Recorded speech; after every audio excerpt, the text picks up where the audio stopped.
Hello everyone, welcome back to my channel, to my unkempt hair, my glossy forehead and my half eye look. Today is the day that I give you a deeper insight in this wonderful Stone&Rock palette by Oden's Eye. You might have seen that it looks like I've been using it today on my left eye. I did so. And I'm gonna repeat this look on my right eye now. Look at my right eye, it's prepared in a way that I start every eye look. You know that if you are following my channel, that I always set a base made of any random highlighter, add some black eye pencil in the waterline and do the missing eyebrow. And this is what I start with all the time when I'm doing an eye look. And let's get into it now.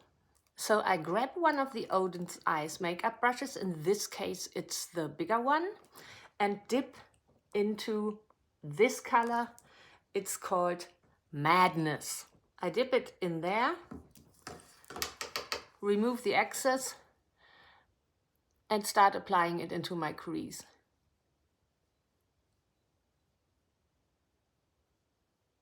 I do not only put it in the crease, but nearly all over the higher part of my eyelid, the immovable part.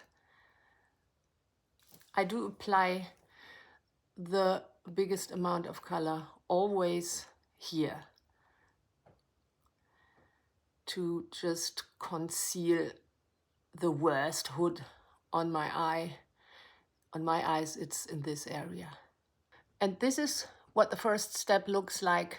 This is all the color Madness, and you can see quite well where I applied it. Next, I'm going to use the same brush and dip into the shade Exuberance. I don't know if you can see it, but to me it looks like there are two coffins printed on this color. And I dip the brush in several times, remove the excess and start doing the same step I did before. I do go on with this blending motions until I nearly covered all the Madness shade in the Exuberance shade. But not the whole thing. Here there will be some leftovers of the Madness shade. And again, like with the first shade, the biggest amount of color will be here. The next step, I grab the smaller brush and dip into the shade Elevated. It's this one here. Just a tiny bit, removing the excess and start blending only in the crease and at the outer end of the eye. So this is what step 3 looks like once it's ready. Next step will be glitter shades. Today I will apply the glitter shades with my fingers. As you can see, there is hardly any eyeshadow on my movable eyelid, only the base I laid with that highlighter. And I start with the shade Frenzy. It's this one over here. And I take a bit of this and do apply it in the inner corner. Then I dip my finger in the shade Passion. This is gonna go on the area of my eyelid that sits atop of my iris. And it looks like that. And the third shade I'm gonna use is Splendid. It's the sparkling black one down here. And this one I'm gonna apply only here. And I do blend it a bit with my finger. As always, I'm going to use my NYX Epic Wear eyeliner, but I'm going to need the help of a mirror for it. I always start in the middle because if I do a fat blot, it will end up on the middle of my eye and not in the inner corner where it would be more difficult to remove it.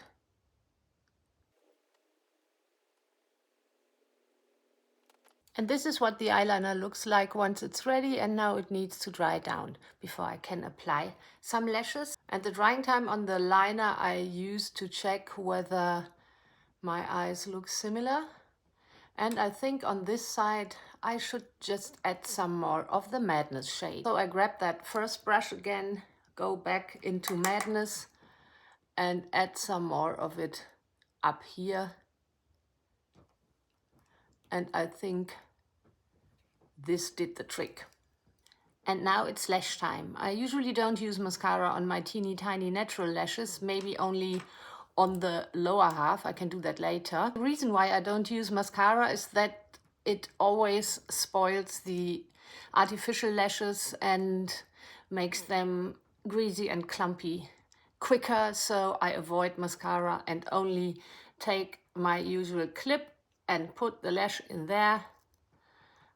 And I'm gonna put some glue on it now. And once I put glue on the lash band, I remove the leftovers of the glue on the little brush to dot it on my eyelid. I always repeat one shouldn't do that, but I do it because I don't want my lashes to fly away during the day. Now the lash glue has dried down, I'm gonna apply the lash.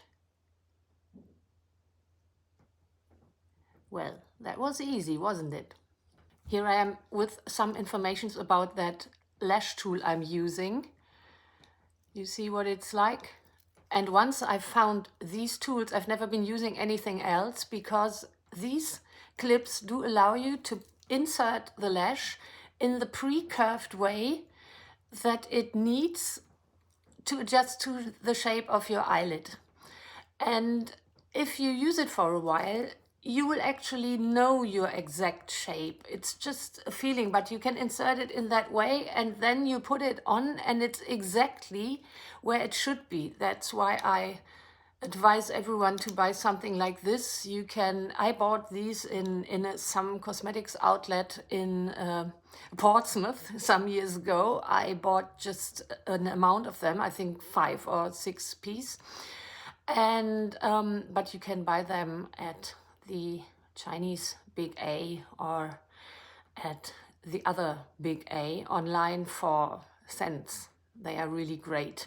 And now that the lashes are on, I have a look and compare if the eye looks look the same.